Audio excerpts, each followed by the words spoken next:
하루 중에서 언제를 제일 좋아하십니까?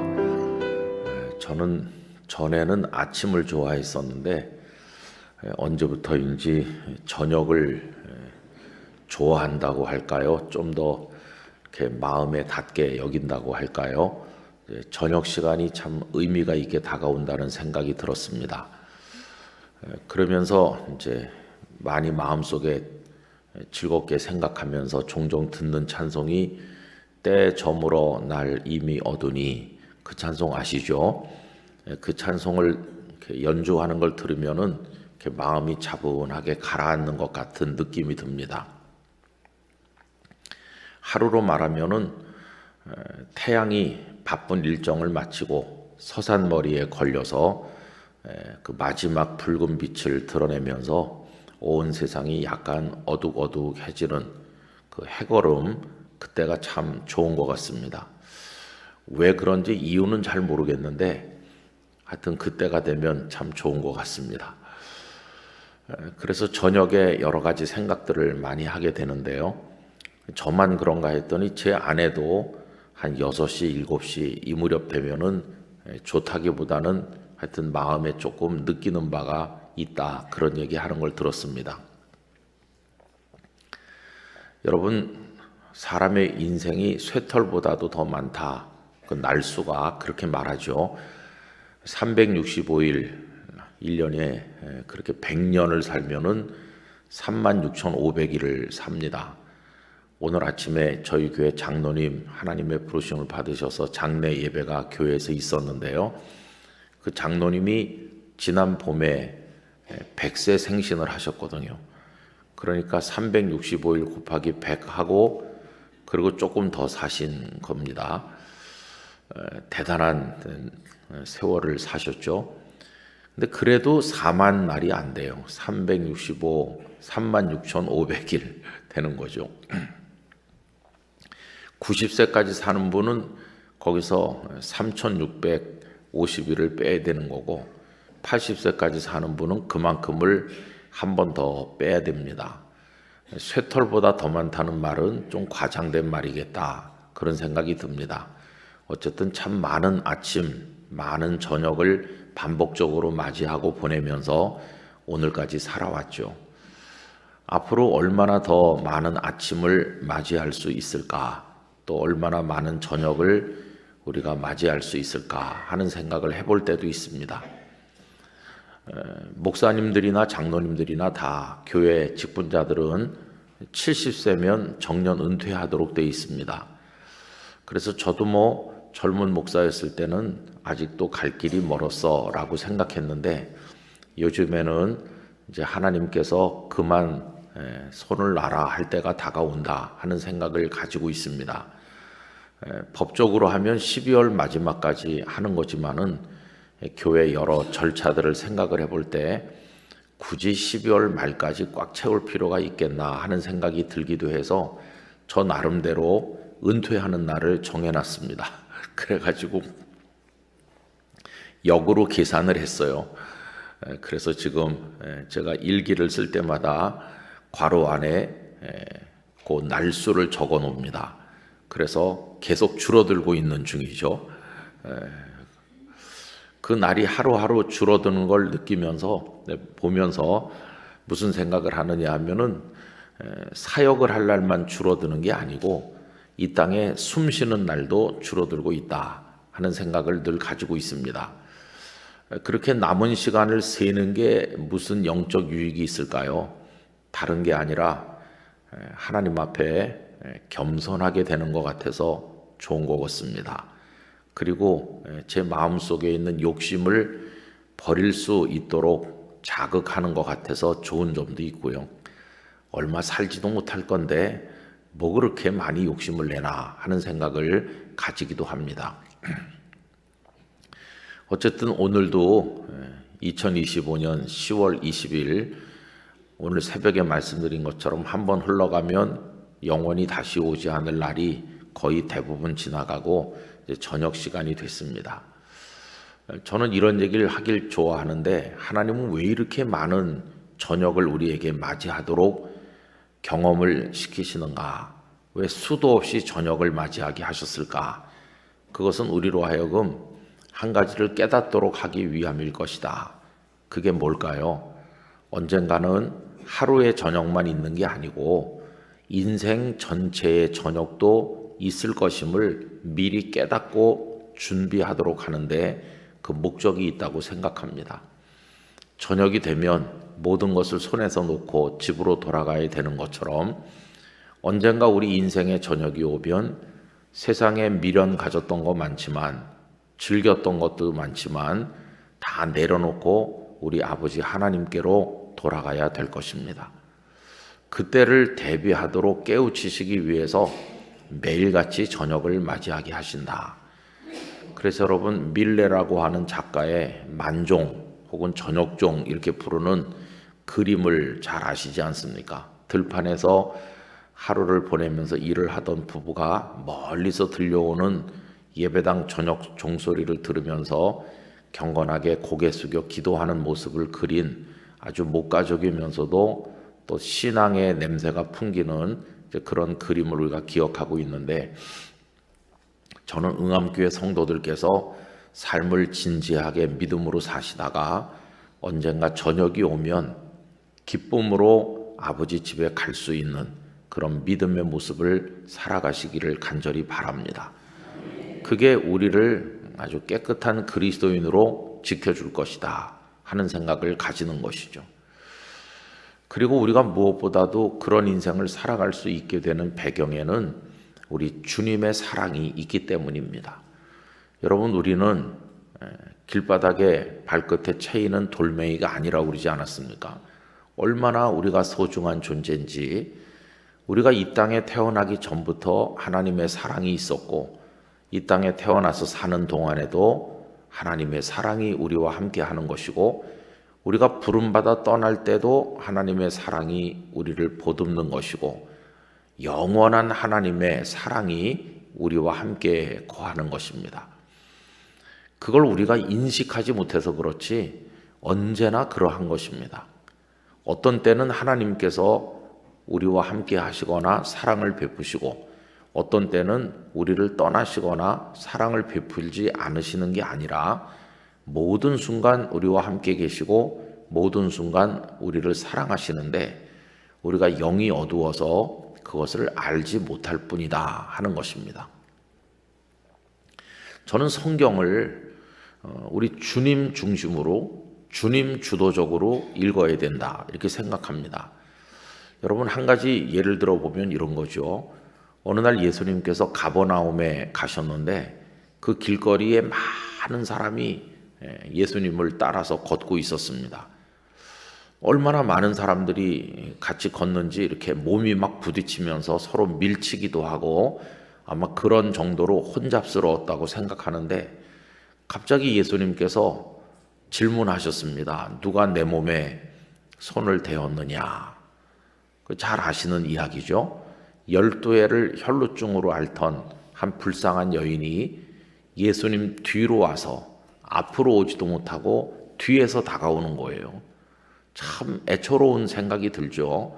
당당하게 예수님 앞으로 나와서 예수님 이러면서 자기를 소개하고 자기에게 필요한 뭔가를 말씀드리는 그게 아니고 저 뒤로 와가지고 얼마나 그 마음이 애처롭습니까? 그러면서도 얼마나 간절합니까? 원래 혈루증이라고 하는 것은 부정하게 여겨졌던 병이고 사람들과 접촉하면 안 되는 것이고 종교적으로 부정하다고 여겨졌기 때문에 하나님 앞에 나갈 수도 없는 이제 그런 지경인데, 이 여인이 한두 해도 아니고 12해를 혈루증으로 앓았으니 그 인생은 다 무너진 겁니다. 결혼을 한 여자라면 아마 가정도 깨졌을 것이고 제대로 사람다운 삶을 누리지 못했을 겁니다. 의원들에게 괴롭힘을 당하고 가진 재산도 다 탕진한 불쌍한 여자죠. 그 여인이 이렇게 예수님께로 다가오는 거예요. 근데 예수님께서는 다짜고짜 제자들에게 질문하십니다. 누가 내 몸에 손을 대었느냐? 이제 그런 규절을 읽을 때 우리 주님 주도적으로 읽는다 하는 겁니다. 그냥 문자적으로 읽으면은 어떻게 됩니까? 예수님께서 누가 당신 몸에 손을 댔는지 궁금해 하셨다. 그래서 물어보신 거다. 이렇게 읽으면은 문자적으로 읽는 겁니다. 그런데 여러분, 예수님께서 누가 몸에 손을 댔는지를 몰라서 물으신 것일까요? 예수님은 전지하신 분이십니다. 모르시는 것이 없으신 분이십니다. 그러니까 그 여자가 예수님의 몸에 손을 댔다는 것을 이미 다 알고 계십니다. 더군다나 당신의 능력이 나가서 그 여인을 치료했다는 것도 이미 알고 계셔요. 그런데 예수님은 마치 전혀 모르시는 것처럼 누가 손을 댔느냐고 묻는 거죠. 근데 성경을 읽을 때 예수님이 몰라서 물으시는가 보다 이렇게 읽으면은 성경을 오해하는 거라고 생각합니다. 주님 중심으로 주님 주도적으로 읽으면은 주님은 이미 다 알고 계신데 물으셨다. 이렇게 읽어야 되는 거죠. 주님은 그 여인이 손을 댔다는 것을 이미 다 알고 계신 거다. 그럼 이제 거기서 질문이 하나 생기는 거죠. 이미 다 알고 계신데 왜 물으셨지? 이런 의문점이 생기잖아요. 그게 은혜인 것이에요. 주님께서는 부끄러워하면서 예수님 뒤로 와서 손을 댄 그 여인을 명예롭게 만들길 원하시는 거예요. 누가 내 몸에 손을 댔느냐 이렇게 물으니까 제자들의 답이 어떻습니까? 여기 지금 사람이 이렇게 너무 많아가지고 서로 막 부딪히고 밀치고 하는데 어쩌자고 그런 질문을 하십니까? 막 몸에 서로 이렇게 닿고 하는 판인데, 그래서 제자들은 그 질문 자체가 조금 어이없다는 듯이 그런 반응을 보였죠. 그런데 누가 내 몸에 손을 댔느냐라는 예수님의 질문이 예수님 뒤에 서 있던 그 여인에게도 들린 거예요.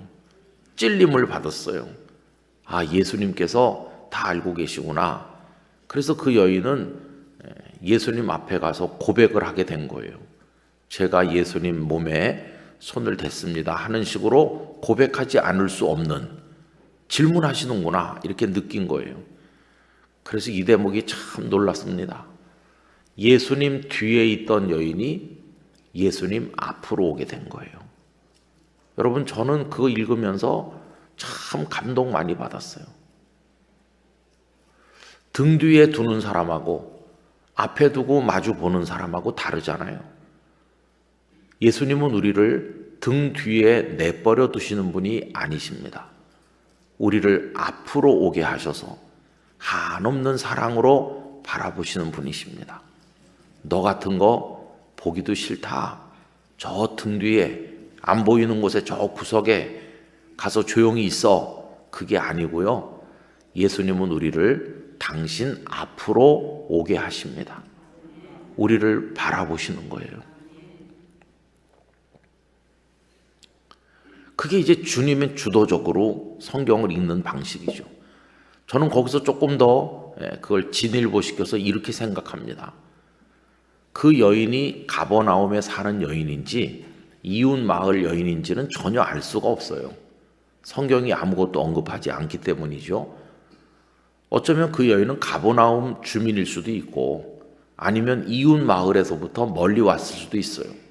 어쨌든 그 여인의 일념은 예수님을 만나서 내 병의 고침을 받음과 동시에 내 인생을 새롭게 해야 되겠다 하는, 뭐라고 표현하기 힘든 갈증, 그 갈망, 세상에서 해결할 수 없는 그거를 저분을 통해서 내가 얻어야 되겠다고 하는 간절함, 그걸로 지금 찾아온 거잖아요. 그러면 그 여인의 존재, 어떤 여인이 혈루증으로 고통받고 있고 세상에 아무 희망이 없고 지금 예수님 한 분밖에 희망이 없다고 생각하면서 다가오고 있다고 하는 것을 예수님은 어느 시점에 알게 됐을까요? 예수님의 몸에 손이 닿는 순간 그때 비로소 알게 되셨을까요? 저는 아니라고 생각합니다. 예수님은 전지하신 분이시니까. 저는 그 여인이 집안에 앉아 있을 때부터 알고 계시다고 생각합니다. 그래서 누구의 귀에도 들리지 않았지만 예수님은 계속 말씀하고 계셨다고 생각합니다. 사랑하는 딸아, 내가 오늘 가버나움으로 지나갈 예정이다. 너 길거리로 나와라. 네 골방에 웅크리고 있지 말고, 울지 말고, 포기하지 말고, 네 인생 끝났다고 여기지 말고 용기를 내서 대문을 열고 나와라. 사람들이 많이 길거리를 메워서 넌 내가 잘 보이지도 않을 것이다. 그리고 부정한 내가 어떻게 사람들 틈을 헤치고 들어가 그분에게로 다가갈까, 이런 두려움도 있겠지만은 용기를 내. 내가 오늘 너를 위해서 이 길거리를 지나가는 거다. 네가 내게 다가오기를 나는 간절히 기다리고 있다. 네가 고침받길 원하는 이상으로 나는 너를 고쳐주기를 원하고 있다. 그러니 내게로 와라. 내게로 와라. 그렇게 예수님은 계속 그 여인에게 메시지를 보내셨다고 생각합니다. 그 예수님의 사랑의 메시지가 그 여인의 영혼에 도달하는 순간 그 여인이 용기를 가진 거죠. 그래, 주님께로 가야 되겠다. 옷자락에만 손을 대도 나는 나을 거야. 그 여인이 벌떡 일어날 수 있었던 것은 그 여인의 마음속에 그 여인이 만든 어떤 생각의 결론이 아니라 주님께서 주신 용기라고 믿습니다. 그래서 그 여인이 다가오는 거예요. 10m 전방까지 왔구나. 8m 전방까지 왔구나. 이제 손만 내밀면 내 옷에 그 여인의 손이 닿겠구나. 주님은 앞을 보고 회당장 야이로의 집으로 걸어가고 계시지만 주님의 마음의 눈은 그 여인을 보고 계셨을 것이다. 그러다가 그 여인이 떨리는 손으로 옷자락에 손을 대는 순간 주님은 즉시 그 여인을 깨끗하게 하죠. 그 여인도 자신의 혈루 근원이 마르고 고침받은 것을 즉각적으로 직감할 수 있었고, 그래서 그 여인이 숨길 수 없는 줄 알고 예수님 앞으로 간 거죠. 누가 내 몸에 손을 댔느냐 하니까. 그럼 많은 사람들 앞에서 그 여인에게 면박을 주고 꾸지람을 하시려고 앞으로 부르셨습니까? 아니요. 12년 동안 사람들 앞에 잘 나서지도 못하고 버려진, 잊혀진 그런 여인으로 살던 불쌍한 하나님의 딸을 그날 명예 회복을 시켜주시고 존귀하게 세우시고 그 인생이 새로워졌음을 만인 앞에서 선언하시기 위해서 앞에 부르신 거예요. 그리고는 그 여인을 사랑으로 바라보시면서 말씀하셨죠. 딸아, 네 믿음이 너를 구원하였으니 평안히 가라. 그 여인이 어떻게 그걸 잊을 수 있겠어요? 그래서 저는 그날 예수님이 가버나움으로 지나가시는 것도 그 여인을 위한 배려였고, 예수님은 그 여인을 기다리시면서 걷고 계셨고, 그 여인이 다가오기를 기다리셨고, 그 여인이 손을 대는 순간 벌써부터 준비가 돼 있다는 그런 마음으로 그 여인을 즉각 치료하셨고, 그 여인을 앞으로 불러서 존귀하게 해주셨다. 마치 의사 선생님이 간호사며 다른 사람들이 있는 앞에서 축하드립니다, 완치되셨어요, 이렇게 해주는 것과 비슷한 그 여인에게 확신과 평강을 주시고, 그 여인은 병에 뿌리가 뽑힌 것으로도 기뻤겠지만은 그 귀한 분이 자신을 앞세우고 바라보면서 그 귀한 말씀을 들려주실 때 온몸이 전율하는 감동을 느꼈을 거예요. 그래서 저는 또 혼자 상상을 해봤습니다. 그날 그렇게 많은 사람들이 그 길거리를 지나가고 그 여인은 고침을 받았고 예수님은 회당장 야이로의 집으로 가셔서 죽은 딸을 살려내시고 이제 그렇게 됐는데, 그리고 그 길거리에 정적이 찾아왔겠죠. 또 저녁이 되니 사람들은 다 각자 자기 집으로 들어갔고, 그러나 아마 그 여인은 그 길거리를 떠날 수 없었을 것이다. 그 길거리에 못 박힌 듯이 오랫동안 서 있지 않았을까. 그리고 세월이 많이 지난 다음에 예수님께서 십자가에 못 박히시고 승리하시고 승천하시고 복음이 땅에 여기저기 퍼지고 있는 그 몇십 년 후에도 그 여인이 건강하게 살아 있었다면 아마 자주자주 가버나움 길거리에 왔을 것이다. 그리고 바로 그 자리 거기에 서 있곤 했을 것이다.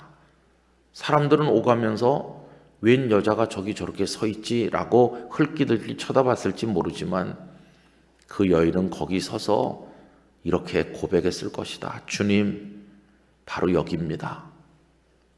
제가 주님께 손 내밀었던 곳이 여기고 주님은 여기서 계셨고 그리고 제가 주님 앞에 갔던 곳은 바로 저기고 그날 여기가 제 삶이 새롭게 된 곳입니다. 주님은 승천하셔서 하늘로 가셨지만 주님은 제 마음에 지금 살아계십니다. 이 가버나움 길거리를 바로 이곳을 제가 어떻게 잊을 수가 있겠습니까? 그래서 그곳이 그 여인에게는 무어라 말하기 힘든 거룩한 곳, 그 여인이 다시 태어나게 만든 곳, 그런 곳이 되었을 것이다. 그런 생각으로 그 여인이 치유받은 이야기를 혼자서 묵상하곤 했습니다. 우리 응암교회 성도님들도 살아오시면서 그렇게 주님의 은혜를 받으신 어떤 결정적인 한 장면, 어떤 상황, 그 은혜 받은 그런 경험과 감동이 있으실 거라고 생각합니다. 오늘 새벽에 제가 말씀드린 것처럼 그 서대문에 있는 어느 교회에서 제가 한가운데 일어서고 고통받던 제 육신이 고침받은 이야기를 말씀드렸잖아요. 그 교회가 지금도 있나 궁금하시죠? 그 교회는 그 얼마 후에 교회를 이사했습니다. 크게 지어가지고 옮겨갔어요. 그 교회가 어디로 옮겨갔느냐 하면은 여의도로 옮겨갔어요. 그 교회가 여의도 순복음교회입니다. 그 목사님이 조용기 목사님이에요. 조 목사님 한 30대 팔팔하실 때 저는 여의도 순복음교회가 성도가 뭐 70만이었다고 그런 말 들었는데 뭐 정확히 알진 못하겠지만은 사람의 힘으로 된 것은 아니라고 믿습니다. 성령께서 특별히 역사하셨던 것 틀림없고 워낙 커지다 보니까 이런 말 저런 말이 많이 나오게 됐겠지만은 그 젊은 세월의 조 목사님 하나님께서 사용하신 분인 게 틀림없어요. 몇 해 전에 그 목사님 세상 떠나신 이후에 제가 문상 가서 가만히 그 커다란 영정 사진을 바라보면서 중학교 3학년 때 그 일이 떠올랐어요. 그리고는 그 아드님들에게 그 얘기를 해드렸습니다. 내가 아버지 서대문에서 목회하실 때 여차저차한 일이 있었습니다. 저에게는 그 서대문 예배당 그 자리가 그 여인의 가버나움 길거리 같은 자리죠. 사도 바울에게는 다마스쿠스로 가는 그 길 어디엔가가 바로 그런 경험이 있었던 것이죠.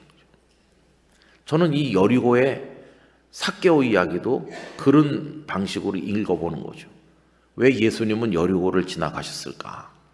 물론 예루살렘으로 가시는 길목이니까 여리고를 지나가는 게 당연하다 이렇게 생각이 들면서도 삭개오를 기다리는 마음으로 예수님은 여리고를 지나가고 계신 건 아닐까?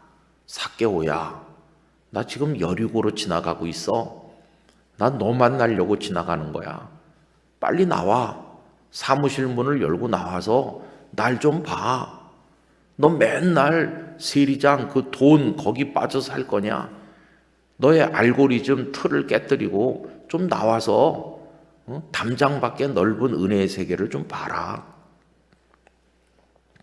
내가 지금 저 나무 밑으로 지나가려고 그래. 빨리 그 나무 위로 좀 올라가라. 주님의 마음에서는 삭개오를 향해 계속 뭔가 메시지를 보내신 게 아닐까. 삭개오가 예수님이 어떤 분인지 알고 싶은 충동이 일어난 것도 사람이 많고 자기가 키가 작아서 안 보이기 때문에 그 돌 무화과 나무 위로 허겁지겁 올라간 것도 그의 의지적 결단이라기보다는 그의 마음을 그렇게 감동되게 하시는 주님의 사랑이 아니었을까. 주님 주도적으로 성경을 읽는 거죠. 여러분 이렇게 읽으면 참 은혜가 돼요. 오늘 저녁에 응암교회에서 집회 세 번째 시간 말씀의 잔치가 있는데 내가 오늘 여기 오겠다고 하는 결단을 내가 해서 내가 왔다고 생각하면 좀 싱거워요. 그러나 주께서 내 마음속에 이 자리에 오고 싶은 마음을 허락해 주시고 올 수 있는 여건을 주시고 내 발걸음을 이곳으로 이끌어 주셔서 내가 지금 여기 있다. 이렇게 생각하면 참 감동돼요. 이 지구상에 80억도 넘는 사람이 사는데 그렇게 생각해 보면요, 주님이 나 같은 거 잊어버리시거나 모른 척하지 않으시고 사랑의 줄이 나랑 주님 사이를 연결하고 있는 거예요. 나에게 관심 있으시고 나를 보고 계시고 나를 여기 오게 하시고 주님은 나에 대해서 섬세한 사랑을 베풀고 계시다. 이게 참 감동돼요. 제가 중학교 때 그렇게 많이 아팠기 때문에 공부를 충실하게 못하고 학교도 제대로 못 가서 그 병이 낫고 나서 고등학교 입시를 치렀는데 1차 시험에 낙방하였습니다. 그래서 저는 이제 2차 시험을 쳐갖고 고등학교에 입학을 했어요. 근데 소위 명문고등학교는 다 1차에 있는 거예요. 옛날에 소위 명문고등학교가 있었잖아요. 뭐 경기고등학교니 뭐 서울고등학교니 그런 학교들이 있잖아요. 그거 다 1차고 2차 학교에 다니는 사람들은 가슴에 한을 품고 다니는 거죠. 한번 낙방했었던 그 상처가 있는 거예요. 근데 이제 초등학교 다니고 중학교 다닐 때 아주 친했던 친구들이 있어요. 그런데 친했던 친구들이 다 1차에 좋은 학교에 많이 합격했어요.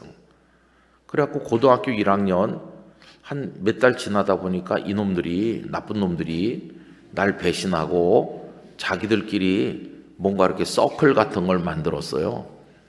그래갖고 자기들끼리 모이는 거예요. 그래서 쟤네들끼리 왜 모이지? 그리고 가만히 보니까 1차에 붙은 애들끼리만 모이는 거예요. 1차에 못 붙은 애는 인생도 이류 인생으로 전락하는 거고, 그 전까지는 제가 성적이 더 좋았던 것 같은데 오랫동안 아파서 공부를 못 해갖고 떨어졌다고 생각하는데 자기들끼리만 모이니까 그 다음에는 그 모임이 좋게 생각 안 되고 좀 나쁘게 보이더라고요. 그래서 욕했어요. 지들끼리 밀려다닌다. 이렇게 제가 욕을 했어요. 밀려다닌다고. 지금 생각해보면 참 치졸한 거죠. 그래서 와신 상담했어요. 그래봤자 내 인생이 너네 인생보다 더 잘 될 거다. 그래갖고 된 게 목사입니다. 근데 제가 잘 된 것 같아요. 목사 됐으니까.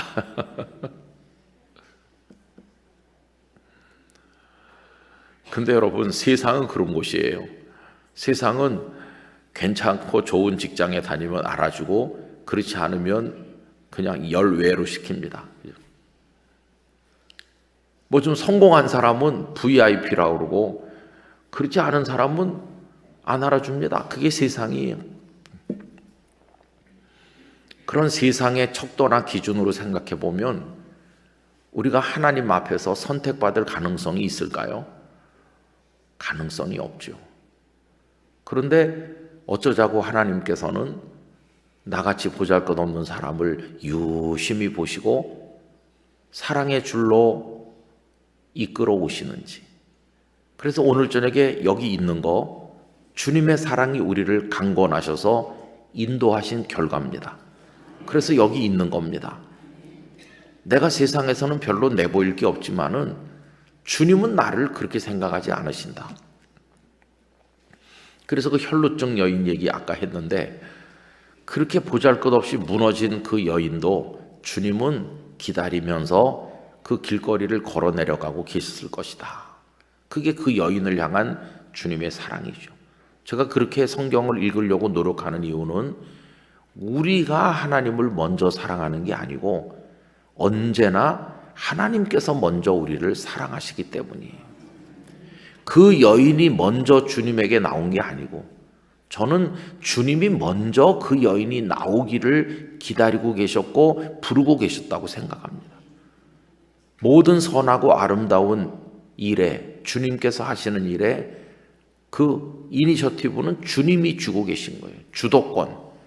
먼저 행동하시는 분은 주님이시다. 우리가 존재하기 전에 주님이 먼저 존재하셨어요. 그분은 창조주이시고 우리는 그분의 손에 의해 빚어 만들어진 피조물에 불과하잖아요. 그래서 삭개오 이야기도 똑같은 차원에서 보는 겁니다. 삭개오가 예수님이 어떤 분인지 알고 싶어서 나무에 올라갔다기보다는 주님께서 삭개오로 하여금 당신을 알고 싶어 하도록 그 마음을 감동시키신 것이고, 그래서 그가 나무에 올라가도록 만드신 것이다. 주님이 하신 것이다. 그래서 저는 주님의 소원이라고 하는 오늘 저녁에 이 말씀의 제목을 따라 생각을 할 때, 주님은 이미 오래전부터 여리고의 세리장인 삭개오를 당신의 사람으로 만드시기 위한 소원을 가지셨고, 그 소원을 구체적으로 실행에 옮기셔서 여리고로 지나가시는 것이다. 그렇게 생각합니다. 그러니까 우리가 받은 구원도 똑같습니다. 어떻게 이 세상에서 왔다 갔다 하며 살다 보니까 내가 어쩌다 예수를 믿어야 되겠어, 이렇게 제가 생각을 했거든요. 그래서 제가 응암교회 다니기로 했거든요. 이런 게 아니고, 저같이 어리석고 둔한 사람을 주님의 성령께서 찾아오셨고 제 마음을 감동시켜서 주님의 교회를 녹화하게 하셔서 내가 응암교회에서 예수님을 믿게 됐는데, 이게 다 주님의 은혜입니다. 주님이 부르신 겁니다. 저는 그 고백이 진리라고 믿습니다.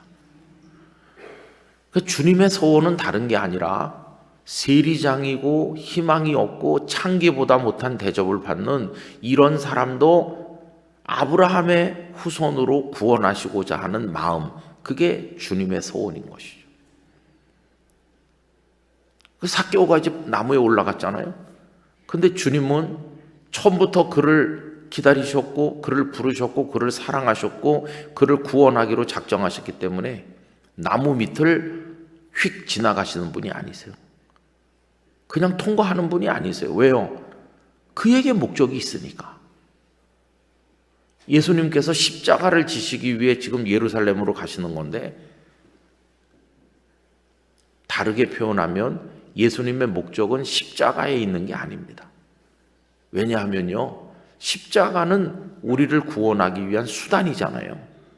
그럼 예수님의 목적은 십자가에 있다기보다 누구에게 있는 겁니까? 우리에게 있는 겁니다. 우리를 구원하는 게 목적이고 그 방법이 십자가를 지시는 거예요. 그러니까 예수님의 소원과 간절한 어떤 목적은 우리에게 있는 겁니다. 우리를 그렇게 사랑하시니까. 그래서 예수님은 당연히 나무 밑에 멈춰 서시는 거예요. 그것도 삭개오가 올라가 있는 그 가지 밑에, 딱 삭개오 밑에. 그래서 이렇게 올려다 보시는 거예요. 여러분, 오늘 말씀 가운데서 거기 5절을 보십시오. 참 이 장면이 아름답습니다. 예수께서 그곳에 이르사, 그곳이 어디입니까? 삭개오가 올라가 있는 그 나무 밑 거기잖아요. 그곳에 누가 있습니까? 예수님이 어떤 사람인지 알고 싶어하는 삭개오가 있습니다. 부자이지만 채워지지 않는 공허함을 가지고 고민하는 삭개오가 거기 있습니다. 주께서 외면하시면 저 지옥불에 멸망할 수밖에 없는 한 불쌍한 인생이 거기 있습니다. 그곳이라고 하는 것은 이 세상 전체를 가리키기도 합니다. 세상 자체가 멸망으로 가득한 그곳입니다. 그런데 주님이 그곳에 오신 거죠. 사람 몸을 입고 그곳에 오사, 그곳에 우리도 있었는데 우리가 있는 곳에 주님이 오신 거죠. 그곳에 이르셔서 쳐다보시고, 저는 이 쳐다보시고가 언젠가 이 말씀을 읽는데 눈물이 핑 도는 거예요. 그곳에 오셔서 삭개오는 좀 나무 위에 있잖아요. 주님이 이렇게 쳐다보시는 거예요. 사람들은 삭개오를 증오의 눈으로 보고 멸시의 눈으로 바라봤습니다. 그런데 예수님은 사랑의 눈으로 쳐다보시는 거예요. 야, 주님의 시선이 삭개오의 시선과 얽히는 거예요. 마주 바라보는 그 눈빛들을 생각해 보세요. 아마 삭개오는 그 나무 밑에 오셔서 걸음을 멈추시고 자신을 쳐다보는 예수님의 눈빛만 봐도 벌써 녹아내렸을 거예요. 이분이 어떤 분일까 궁금해 여겼는데 벌써 예수님의 눈빛 안에서 경의를 경험했을 거예요. 이렇게 자상한 시선이 있나?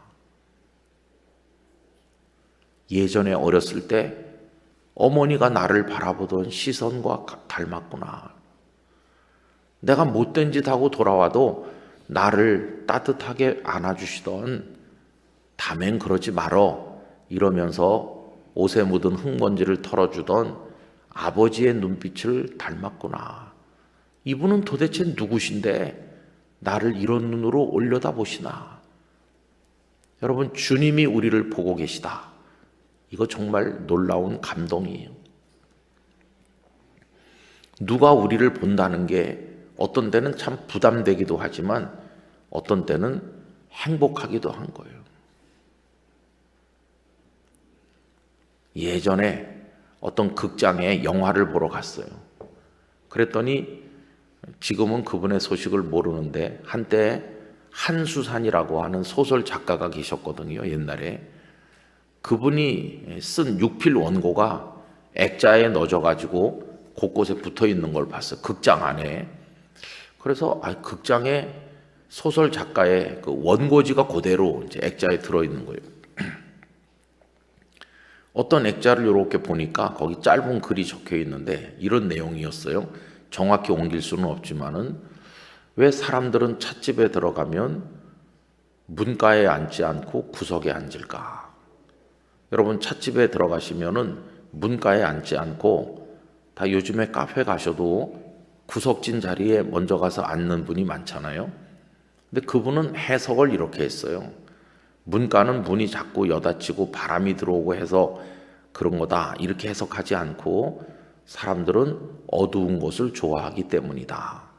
문가는 햇빛이 비춰가지고 환하고 저 구석은 어둠컴컴하잖아요.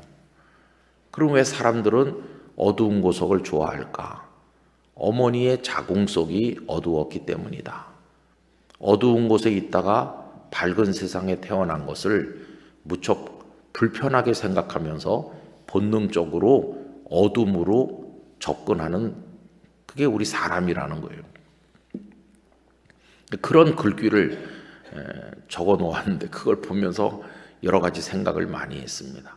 빛으로 나오기를 우린 두려워하는구나. 어둠 속에서 우리의 부끄러움을 은폐하기 원하는구나. 어둠 속에 있으면 잘 안 보이니까 애써서 우리의 수치를 가리는구나. 그런 생각을 했어요. 근데 여러분, 그 삭개오를 올려다보시는 그 예수님의 눈빛은 그의 어떤 흠이나 티를 찾아내려고 하는, 그래서 정죄하려고 하는 무서운 시선이 아니에요. 어두운 데 있는 사랑하는 아이를 밝은 데로 데리고 나와서 아유 내 새끼 좀 보자, 그런 마음이죠. 그 시선은 감시당하고 누가 나를 이렇게 흠을 찾으려고 꿰뚫어 본다, 이럴 때 무서운 거지만은 사랑으로 바라보는 시선은 정말 귀한 거예요. 그래서 이런 유행가도 있잖아요. 눈으로 말해요. 그리고 날 봐요. 그런 거 있잖아요. 그죠? 그 시선이, 사랑의 시선은 참 귀한 거예요. 우리 응암교회 성도님들이 마음의 눈으로 주님을 바라보십시오. 그리고 주님이 이미 여러분을 바라보고 계시다는 걸 깨닫게 되시길 바랍니다. 내가 이렇게 주님을 보면 벌써부터 주님은 나를 보고 계신 거죠. 요한복음 1장에 빌립이 나다나엘을 찾아가서 예수님 얘기를 합니다. 그랬더니 나다나엘이 경멸하듯이 나사렛에서 무슨 선한 것이 나겠느냐, 불신의 말을 하죠. 그때 예수님께서 나다나엘과 만나시게 되는데 예수님께서 저 속에 거짓되고 가증한 게 없다고 하시죠. 그랬더니 나다나엘이 어떻게 저를 아십니까? 이렇게 하니까 예수님께서 네가 무화과 나무 아래 있을 때 내가 보았다. 여러분, 나다나엘은 주님의 존재도 모를 때 주님은 이미 나다나엘을 보고 계셨던 것이요. 우리가 이 땅에 존재하는 그 원초적인 순간부터 주님은 한 번도 우리에게서 시선을 거두신 적이 없다고 믿습니다. 우리가 잘못할 때도 부끄러운 짓을 할 때도 늘 보고 계신 거죠. 그래서 저는 여기 삭개오를 쳐다보신다. 이게 너무너무 좋은 거예요. 주님이 희망 없는 인생을 쳐다보시는구나. 그리고는 뭐라고 말씀하십니까? 삭개오야, 속히 내려오라. 제가 감동받는 거는 예수님께서 그의 이름을 불러주셨다는 거예요. 그냥 내려와 이렇게 안 하고 삭개오라고 불러주는 거예요. 여러분, 첫 시간에 말씀드렸죠?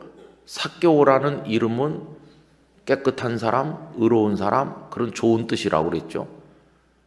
그 부모가 아마 그런 기대를 가지고 이름을 지었을 거다. 그런데 험난한 세월을 몇십 년 구르다 보니까 이름과는 정반대의 존재가 되어 있었다고 그랬죠. 근데 그 이름을 어렸을 때는 큰 기대와 사랑이 담긴 좋은 이름이었는데 중년의 남자가 되고 나서는 경멸하면서 부르는 이름. 그래서 이번 집회 주제 앞부분처럼 삭개오 이렇게 경멸하는 이름이 됐잖아요. 그런데 그 경멸하면서 부르는 그 이름을 예수님은 사랑으로 불러주시는 거예요. 예수님께서도 삭개오 이렇게 부르시는 게 아니고 정감 있게 삭개오야 내려오라 이렇게 하시는 거예요. 그 예수님의 입에서 그의 이름이 나오는 순간 그 이름 속에는 이미 예수님의 메시지가 담겨 있는 거예요. 너의 이름은 깨끗한 사람, 의로운 사람이었는데 왜 경멸받는 존재가 됐냐? 내가 너의 이름을 다시 부른다. 이제 너는 원래 기대를 받던 삭개오로 새 사람으로 돌아가게 될 것이다. 내가 너를 그렇게 빚어 만들어 줄 것이다. 주님이 그의 이름을 불러주셨다는 것은 놀라운 것이에요. 언제 주님이 그의 이름을 알아냈을까요? 제자들을 보내서 여리고에 들어가기 전에 야 잠깐 작전 회의를 하자. 이제 여리고에 가면 거기 키가 자그마한 세리장이 있는데 내가 그 사람을 건지기를 원하는데 말이야. 그 사람이 여차저차한 사람이거든. 그러니 베드로랑 요한이랑 먼저 가서 그 사람 이름이 뭔지 좀 알아와라. 그렇게 해가지고 삭개오라고 하던데요. 이렇게 한 게 아니에요. 주님은 다 알고 계신 거예요. 아마 삭개오야 이렇게 부르는 그 순간 삭개오는 심장이 쿵 내려앉았을 거예요. 아니 이분이 어떻게 내 이름을 알고 계시지? 그리고 경멸하는 쪽으로 부르시는 게 아니고 정감이 가득한 목소리로 부르시잖아요. 내려오라고. 내려오라는 건 그에게 볼 일이 있으시다 그런 말이죠. 남이라면 무관심하다면 나무에 올라가 있든지 말든지 그냥 지나가 버렸을 텐데 멈춰 서시고 올려다 보시면서 삭개오라고 불러주시고 내려오라는 거는 내가 너에게 볼 일이 있다. 내가 너와 관계를 가지길 원한다. 사랑의 관계를 맺길 원한다. 그러면서 구체적으로 하시는 말씀이 뭡니까? 내가 오늘 네 집에 유하여야 하겠다. 네 집이 어떤 집입니까? 사람들이 다 손가락질하면서 저 집이 그 세리장 그놈의 집이라면서 이렇게 손가락질하던 그 집, 사람들이 찾아오지 않던 집, 그 앞에 침 뱉고 지나가던 그 집. 그런데 예수님은 너의 집에 내가 유하여야 되겠다. 유하려면 어떻게 해야 됩니까? 들어가야 되는 거죠. 남들은 상종도 하지 않으려고 하는데 예수님은 그 안으로, 바깥을 배회하시는 게 아니라 그 안으로 들어가시는. 여러분, 예수님은 우리 안으로 들어오시는 분이십니다. 더럽다고 하지 않으시고. 저희 아버님과 같이 이북에서 피난 내려온 친척 어른이 계셨어요. 그분은 저희 아버님보다 연배가 좀 작았어요. 근데 그분이 평양 쪽에서 의대 공부를 하던 분이 의사가 되려고, 그래가지고 어떤 여성과 결혼도 했어요. 결혼해가지고 신혼살림 이제 막 살려고 하는데 6.25 전쟁이 터진 거예요. 얼마 살아보지도 못하고. 그리고는 이 부부가 이게 엇갈렸어요. 그분은 폐인처럼 됐습니다. 결혼한 사랑하는 아내를 잃어버렸죠. 그리고 남쪽에 내려와서 고생하죠. 거기다 또 의대를 다녔기 때문에 위생관념이 굉장히 투철해요. 언제나 깔끔하고 옷에 먼지 하나 안 묻게 하고 그렇게 지냈어요. 근데 어떻게 이제 됐는지 그 과정은 제가 모르겠는데, 제가 요만했을 때 저희 집에 자주 오셨어요. 친척이고 하니까. 저희 아버님 보고 형님 그렇게 하셨어요. 그분 얼굴이 지금도 생각납니다. 조선시대 선비같이 아주 학처럼 생겼어요. 그리고 이렇게 날씬하시면서 사람이 좀 이렇게 도도해 보이기도 하고, 하여튼 뭔가 좀 귀태가 나기도 하고 그런 분이었어요. 근데 한 번은 그분이 와가지고 이런 얘기 하는 거예요. 형님, 제가 이제 목사가 될까 합니다. 의사 되려고 했던 사람이 인생의 큰 좌절을 겪고 난 이후에 이제 방향 전환을 하는 거죠. 목사가 되기 위해서 신학교에 들어간다고. 그리고 또 얼마 후에는 어떤 여성과 같이 왔어요. 그래서 인사를 시키면서, 제가 사랑하는 아내가 있었는데 이렇게 전쟁으로 갈라지고 그동안 참 인생을 비관하면서 이렇게 지냈는데 이렇게 살 수는 없어서 제가 하나님이 주신 또 새로운 배필을 맡게 됐습니다. 형님께 인사드리려고 왔습니다. 근데 그분이 제 어린 기억에도 후덕하게 생기시고 좋아 보이시더라고요. 그래서 이렇게 저희 아버님께 인사를 드렸어요. 그리고는 놀라운 얘기를 하는 거예요. 그게 뭐냐 하면은, 이제 저희는 자주 찾아오지 못할 것 같습니다. 그렇게. 그랬더니 아버님이, 아니 그게 무슨 말인가? 왜 자주 찾아오지 못한다고 하나? 그랬더니 그분 입에서 나온 얘기는 진짜 놀라운 얘기인데, 저희가 나환자촌에 들어가려고 합니다. 남은 여생 나병 환자들을 위해서 살겠습니다. 아버님이 깜짝 놀래가지고. 왜냐하면 그분을 그 여성을 만나기 전에 독신으로 살면서 신학교 다니면서 어느 시골 교회 가서 전도사 일을 보고 있었거든요. 옛날에 시골에는 목사님들이 없어서 전도사님들이 담임 전도사가 돼서 목회하는 적이 많았거든요. 근데 이분이 저희 아버님께 꾸지람을 많이 들은 것 중에 하나가 이겁니다. 신방 가방 안에 성경 찬송만 있는 게 아니에요. 신방 가방 안에 하얀 천을 하나 늘 접어서 가지고 다녀요.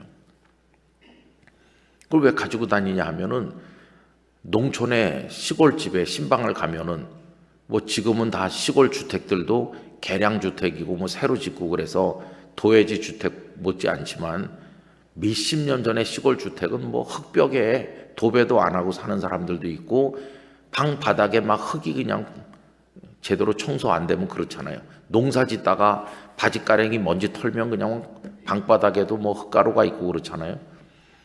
근데 이분이 워낙 위생관념이 투철했기 때문에 신방 가서 예배 드리러 앉을 때 그거 꺼내가지고 이렇게 해서 그거 딱 깔고 그 위에 앉는 거예요. 자기 앉으려고 그거 가지고 다니는 거예요. 그래서 저희 아버님이 다 집어치우라고 그랬거든요. 자네가 그거 깔고 앉으면은 그 성도를 모독하는 거라고, 이 더러운 집에 오기 싫은데 왔다, 이런 말밖에 더 되냐. 그렇게 하려면 전도사고 뭐고 집어치워라 그랬었거든요. 근데 그 여성을 만나고 변했는지, 어떻게 변했는지 그때 와서는 자주 찾아오지 못할 거라고 하면서 나환자촌에 간다는 거예요.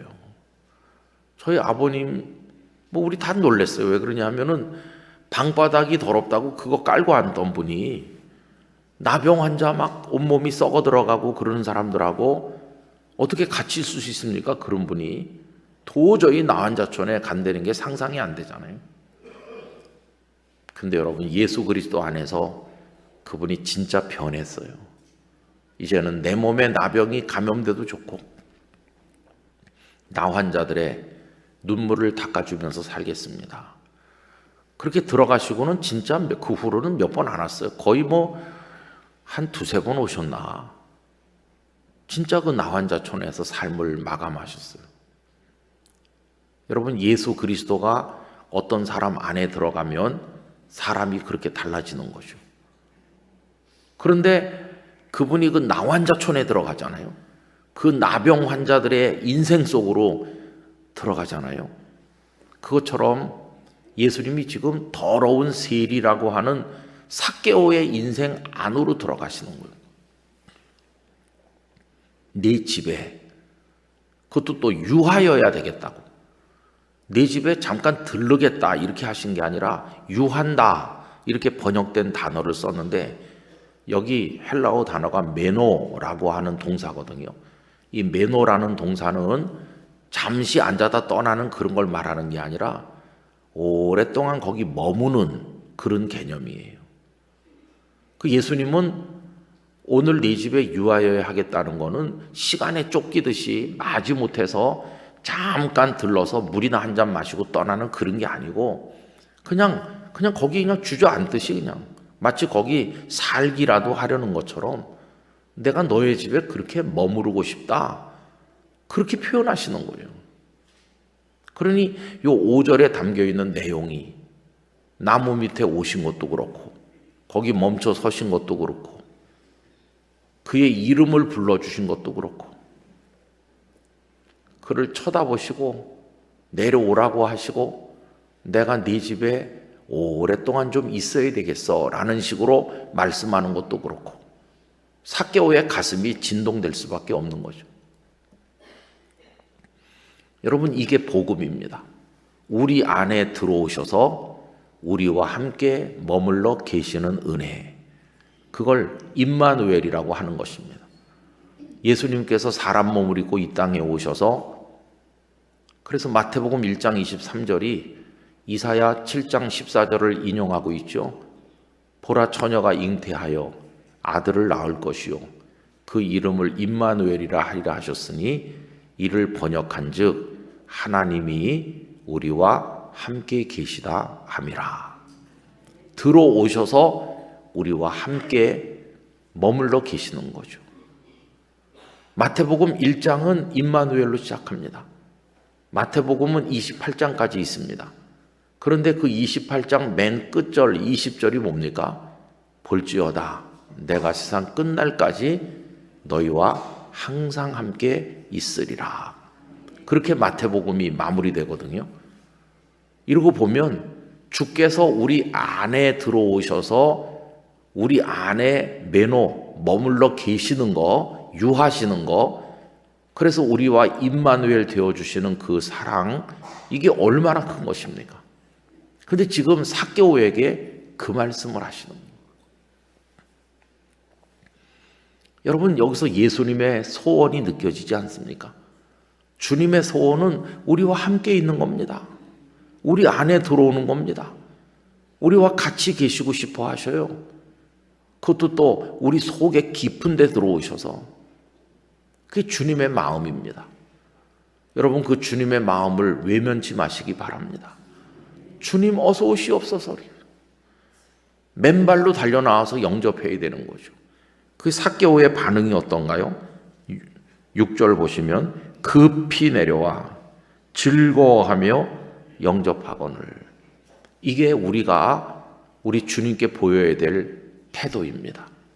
어디에 있었던지 급히 내려와야 되는 거예요. 그래서 주님을 영접해야 되는 거예요. 요한복음 1장 12절 다 아시는 말씀이죠. 영접하는 자, 곧 그 이름을 믿는 자들에게는 하나님의 자녀가 되는 권세를 주셨으니. 여기 지금 영접하잖아요. 내 집은 크고 시설은 잘 갖춰놓고 돈 냄새 나는 집입니다만 예수님 아무도 오는 사람 없습니다. 그저 우리 세리 동료들이나 오는 집입니다. 그런데 당신께서 우리 집에 오신다니 감당할 수 없네요. 어서 오십시오, 주님. 주님 찾아오셨네. 모시어 드리세. 그 찬송이 있잖아요. 여러분, 주님을 우리들의 인생 안으로 가장 귀한 자리로 모셔드리길 원합니다. 삭개오가 그날 주님을 저 입구에 세워드리진 않았을 것 같아요. 가장 좋은 자리에, 가장 안쪽에, 가장 중심 자리에 예수님 여기 앉으십시오. 여기 예수님 자리입니다. 이렇게 하지 않았겠어요? 벌써 그가 새로워지고 있다는 걸 알 수 있어요. 그런데 우리가 이제 주목해야 될 것은 예수님께서 삭개오에게 그런 반응을 보이시고 삭개오가 영접해서 자기 집에 모시는 그 일련의 과정을 그 길거리를 메우고 따라오던 일반 유대인 주민들이 다 보는 거죠. 아니 저 예수가 그 저 삭개오 저 형편없는 저 녀석의 집에 들어가네. 죄인의 집에 들어간다 이렇게 딱 하잖아요. 7절 뭇사람이 보고 수군거려 이르되 저가 죄인의 집에 유하려 들어갔도다 하더라. 근데 여러분 이게 우리말 성경에서 잘 구분이 안 되는 거가 있는데 그 5절에서 예수님은 뭐라고 그랬나요? 네 집에 유하여야 하겠다 이렇게 하셨잖아요. 근데 지금 예수님을 조롱하는 사람들이 7절에서 또 뭐라고 말합니까? 죄인의 집에 유하러 들어갔다 이렇게 했잖아요. 우리말로 보면은 똑같은 말이잖아요. 유한다. 근데 헬라어 단어는 전혀 다른 동사입니다. 예수님께서 내가 네 집에 유하여야 하겠다 할 때 그 유하다는 메노라고 하는 동사라고 했잖아요. 그거는 그 집에 들어가서 오랫동안 이렇게 머무르시는 임마누엘 하듯이 그런 뜻이라고 했잖아요. 그럼 여기 지금 사람들이 조롱하면서 유하러 할 때 그 7절에 나오는 유하다는 카탈리오라고 하는 동사거든요. 동사가 전혀 달라요. 그 헬라어 카탈리오는 뜻이 뭔지 아십니까? 뜻이 뜻밖에도 때려 부순다, 파괴한다, 무너뜨린다 그런 뜻이에요. 그러니까 그걸 뜻대로 번역하면 이런 말이 돼요. 저가 죄인의 집에 다 깨뜨리러 무너뜨리러 들어갔도다 그런 말이 되는 거예요.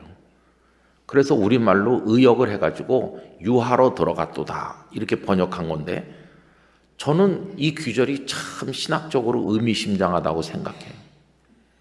예수님께서 삭개오의 집에 들어가셔서 유하심으로 어떤 일이 일어났느냐 하면 삭개오의 인생이 다 파괴되고 무너지는 일이 일어났거든요. 여러분 그 예레미야서 1장에 보면 하나님께서 예레미야를 선지자로 부르십니다. 그러면서 그에게 주신 사명이 뭐냐 하면 너는 무너뜨리고 파괴하고 뽑는다. 그리고 다시 심고 다시 세운다. 이게 선지자의 사명이거든요. 무너뜨리는 건 뭡니까? 구시대의 질서, 타락한 질서, 죄악된 세상의 문화들, 하나님 앞에 죄된 것들 그런 것들은 다 뽑아버려야 되고 다 무너뜨려야 되는 거죠. 그럼 다시 심는 건 뭡니까? 하나님을 경외하는 마음, 새로운 삶, 그건 다시 세워야 되는 거잖아요. 그래서 하나님은 새롭게 세우시기 전에 먼저 뭘 하시죠? 파괴하는 걸 먼저 하시는 거예요. 옛날 걸 다 밀어버려야 거기 새로운 집을 짓는 것과 똑같아요. 여기 지금 사람들이 별 생각 없이 말했는지도 몰라요. 그러나 그 카탈리오라는 단어를 씀으로써 의미심장한 문장이 됐어요. 저 예수가 저 죄인의 집에 들어가서 다 파괴하려고 하네 이런 말인데 아마 이런 비아냥이었다고 생각합니다. 아니 저 예수가 저 삭개오 집에 들어가네. 이제 삭개오는 큰일 났네. 삭개오 인생이 다 박살나게 생겼구만. 예수 끌어들여 가지고 잘 되는 사람 없을걸? 아마 이렇게 비아냥거리는지 몰라요. 요즘도 그런 사람 많아요. 뭐 예수를 믿는다고? 예수 믿으면 쫄딱 망한대더라. 예수 믿다 망한 사람 나 많이 봤어. 그런 식이죠. 여러분, 유대인들이 볼 때 예수 믿고 망한 대표적인 사람이 누굴까요? 사울이죠, 사울. 사울은 가말리엘의 제자고 대제사장들에게 총애를 받던 젊은이고 앞날이 창창하게 보장된 사람인데 예수 믿고 망한 거죠. 그래서 유대인들에게 미움받고 유대인들이 죽이려고 하는 대상이 되고 유대 사회에 발붙이지 못하고 유대인들이 볼 때는 예수 믿고 망한 사람이 사울이죠. 그러나 우리가 볼 때는 그는 예수님 믿고 위대한 복음의 사람 바울이 됐죠. 바로 그겁니다. 예수님께서 삭개오의 집에 들어가셔서 삭개오가 파괴됐어요. 지난 세월의 삭개오, 때 묻었던 삭개오, 사람들에게 경멸받던 삭개오가 다 조각조각 산산이 부서지는 거예요. 그 부서지는 증거가 8절입니다. 삭개오가 서서 주께 여짜오되 주여 보시옵소서 내 소유의 절반을 가난한 자들에게 주겠사오며. 우선 예수님이 삭개오의 집에 들어가심으로써 그의 재산이 다 붕괴되는 거예요. 절반을 가난한 사람에게 주겠습니다. 그동안 애써서 모은 게 그냥 하루아침에 다 무너지는 거잖아요. 거룩한 파괴가 일어나는 거예요. 남의 것을 빼앗은 것이 있으면 4배로 갚겠다. 여러분, 절반을 뚝 떼서 가난한 사람 주고 남의 것을 뺏은 것이 있으면 4배 갚고 나면은 남는 게 뭐 있었을까요? 몇십 년 동안 모아 쌓았던 그 공든탑이 예수님이 그 집에 들어오고 난 이후에 완전히 그냥 다 무너져 버리고 말았어요. 비아냥거리고 비난하던 사람들 말 그대로 됐어요. 삭개오의 인생이 다 박살난 거예요. 파괴된 거예요. 그 대신 어떻게 됐습니까? 새로운 삭개오가 등장했어요. 어떤 삭개오? 자기 죄를 깨닫는 삭개오. 그걸 회개하는 마음으로 4배로 갚는 삭개오. 더 이상 욕망을 품지 않는 삭개오. 이제는 다른 사람을 불쌍히 여겨서 절반을 떼서 나눠주는 긍휼히 여길 줄 아는 삭개오. 그 부모가 그에게 삭개오라는 이름을 붙였을 때 가졌던 그 기대대로 행동하는 삭개오로, 새 사람으로 그가 세워진 것이에요. 여러분, 예수님께서 우리 안에 들어오시면 과거의 나, 성경은 옛사람이라고 말하죠. 세상 정욕에 물들고 교만하던 과거의 옛사람이 나는 다 부서지고 깨지고 파괴되고 그리스도 안에서 새 사람인 내가 되는 거예요. 누구든지 그리스도 안에 있으면 새로운 피조물이라 그래요. 그리스도께서 우리 안에 들어오시면 우리의 더러운 건 다 깨지고 우리 안에 새로움이 생겨나게 되는 것이에요. 이게 중생하는 것입니다. 지금 삭개오에게서 그런 역사가 일어나는 것을 볼 수 있어요. 여러분, 예수 그리스도를 모셔드림으로 지난 세월의 부끄러운 것들이 다 산산조각이 나버리고 우리 안에 새로운 것이 세워지는 이게 예수 그리스도를 믿음으로 우리에게 주시는 놀라운 은혜인 것입니다. 인생을 사는 목적이 달라지고 인생을 살아가는 방식이 달라지고 가치관이 전혀 달라지고 궁극적인 목적지가 이 지상으로부터 천국으로 바뀌게 되는 것이에요. 그런 역사가 우리에게도 있어야 되겠습니다. 저 한산도라고 하는 섬이 있습니다. 통영 앞바다에. 근데 저를 키워주신 어머니의 인생 스토리는 저도 잘 모릅니다.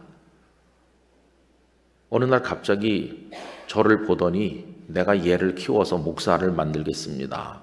그러면서 제 어머니가 돼주신 분입니다. 저를 낳으신 어머니는 제가 2살에 제 동생을 낳고 아침에 낳고 낮에 돌아가셨어요. 저희 집안에는 참 기구한 사연이 많습니다. 근데 사연이라고 말하지 않고 간증거리라고 말합니다. 근데 이번에 기회가 없어서 간증을 못해서 아쉽습니다만은 어쨌든 제 동생은 태어나던 날 친척집으로 바로 갔습니다. 그리고 이제 저는 아버님과 같이 있다가 이제 얼마 후에 그 어머니가 저의 어머니가 되셔서 저를 키워주신 건데 그 어머니가 이제 저의 어머니가 되시기 전에 그 옛날 얘기를 제가 잘 모르는데 조금만 알죠. 근데 그 어머니는 저 한산도 근처의 섬지방으로 다니면서 교회들을 세우셨습니다.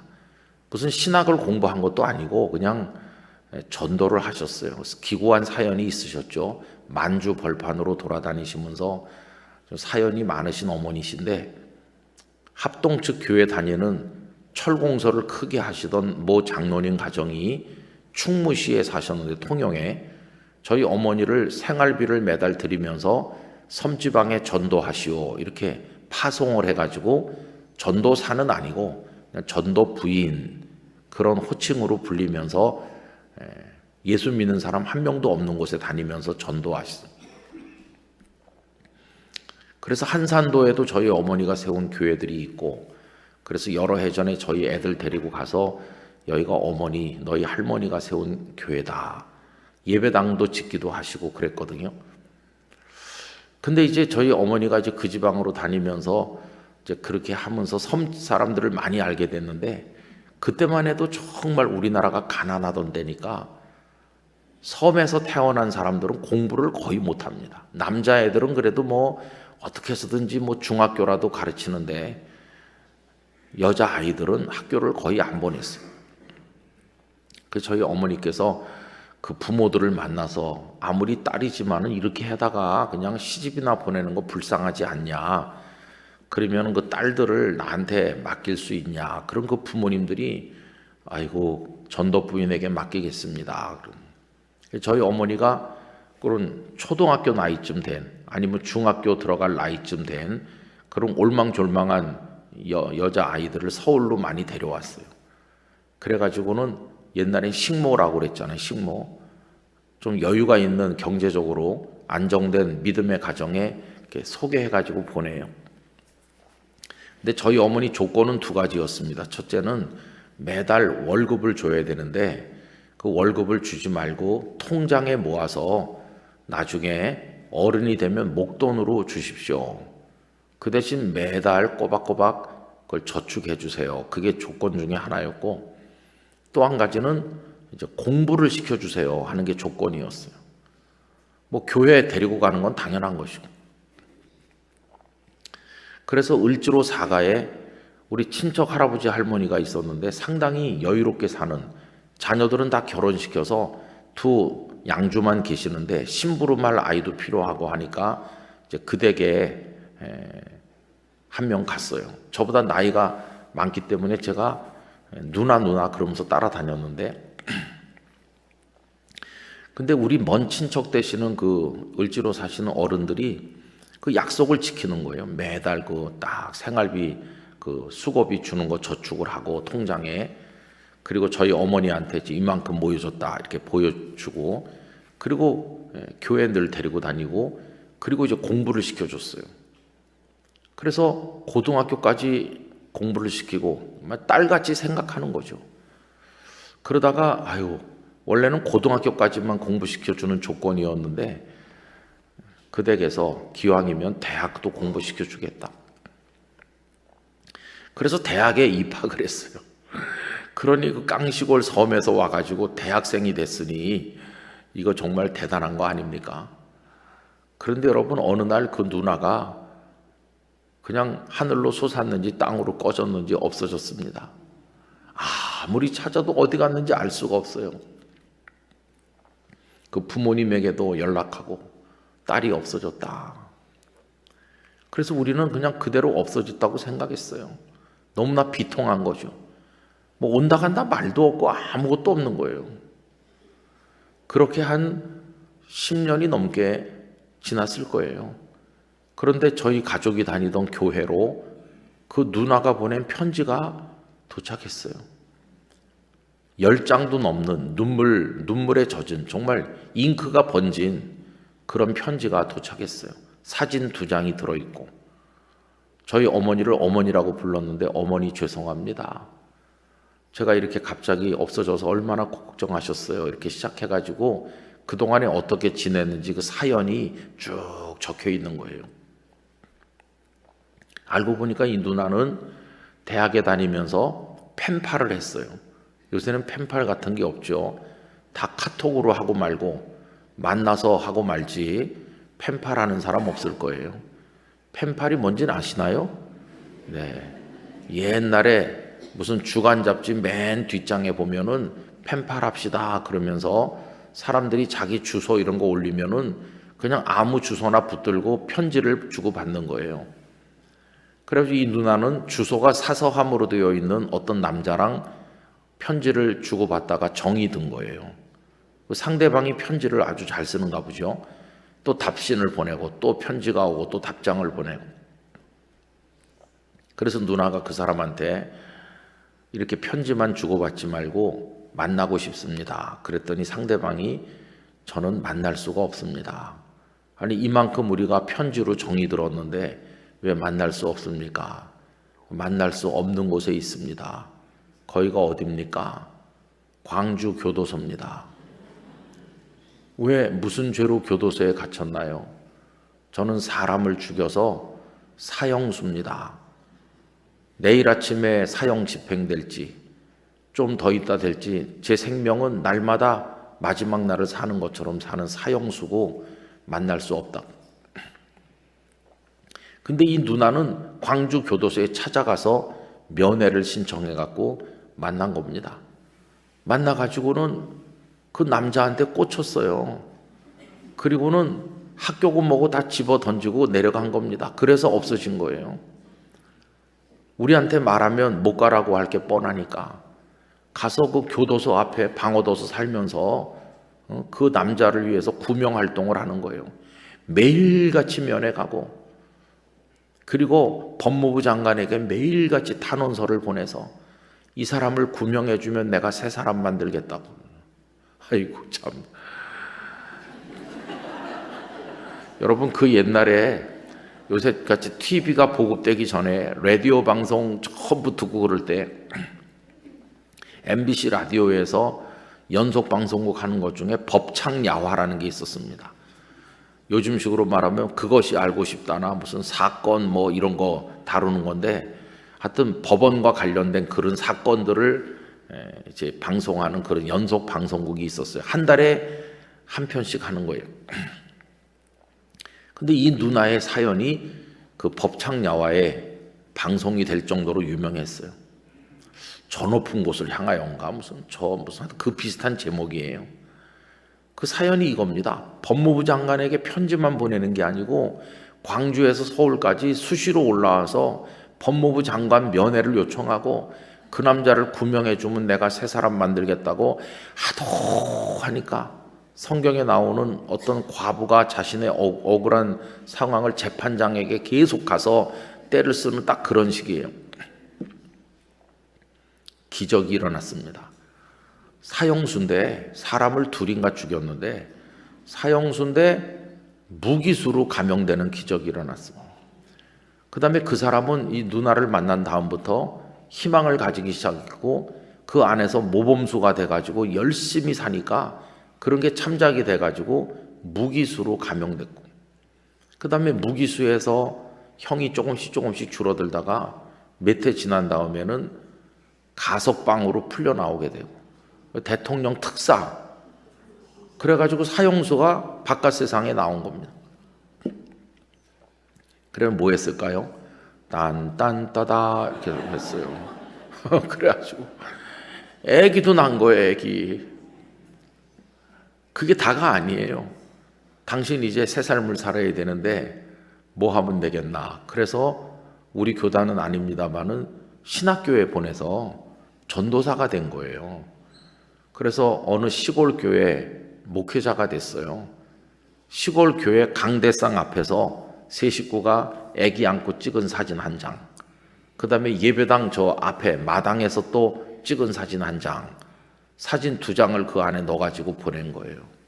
제 남편이 전도사가 됐고 우리 사이에 아기가 태어났습니다. 어머니 그동안 연락하지 못해 죄송합니다. 그래서 맨 끝에 사연이 뭐냐 하면 내 남편이 목사 안수를 받으려면은 서울에 있는 신학교에 가서 1년 공부해야 됩니다. 근데 서울에 먹고 잘 곳이 없기 때문에 어머니 집에 좀 맡기려고 합니다. 조만간 찾아뵙도록 하겠습니다. 그래갖고 조만간이 며칠 후인데 아기 데리고 세 식구가 나타난 거예요. 그래서 하루 저녁 얘기 많이 하고 이렇게 하고는 저희 어머니가 저한테, 저 대학생일 때인데 그때 네 방에 같이 살면 되겠다. 그래서 1년 동안 저랑 같이 사는데 그분이 올라와서 제 옆에 자던 첫날 밤 잠을 못 자겠더라고요. 2명을 죽였다던데 내가 설마 3번째 희생자가 되지를 않겠지.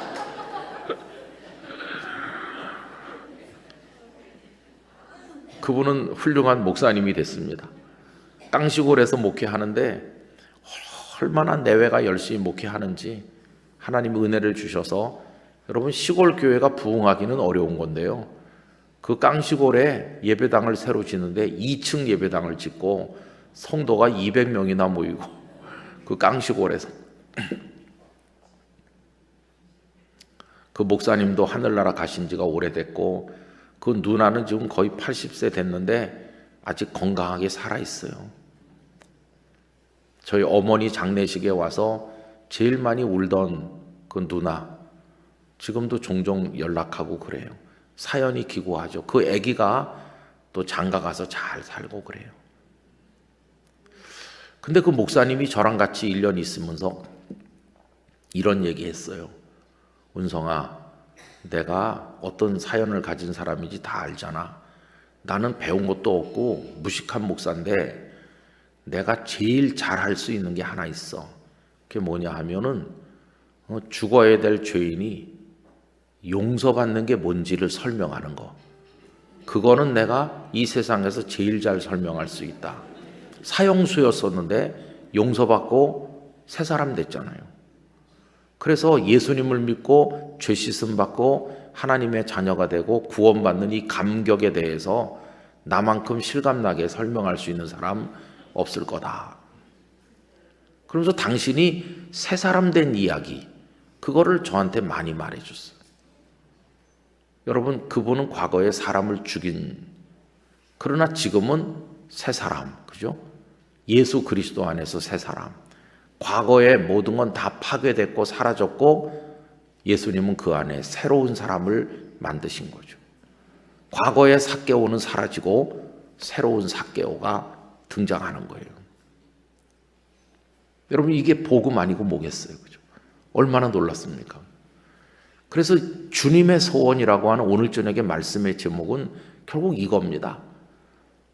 아까 서두에 말씀드린 것처럼 그 혈루증 여인이 나오기를 예수님은 일찍부터 기다리고 계셨다는 식으로, 우리가 아무것도 모를 때부터 주님은 우리를 알고 계시고 우리를 사랑하고 계시고 우리를 선택하셨고 우리가 당신께 나오도록 우리 마음을 감동시키시고 우리를 사랑하시면서 우리를 쳐다보시고 우리 이름을 불러주시고 우리 죄를 용서하시고 우리 안에 과거에 썩은 건 다 무너지게 옛사람은 다 깨뜨리시고 새 사람 만들어서 하나님의 아들과 딸이 되게 해주심으로 영원한 생명의 나라를 누릴 수 있도록 해주시고 이 땅에 사는 동안 자유하는 그리스도인으로 소금과 빛으로 살게 하시려는 거, 이게 주님의 소원인 것이에요. 그래서 우리가 오늘 저녁에도 이 자리에 있게 된 것이에요. 얼마나 감사한지 몰라요. 여러분, 그 주님이 우리 안에 들어와서 언제나 우리 안에 계시도록 두 손 들어 영접하길 원합니다. 주님 오시옵소서.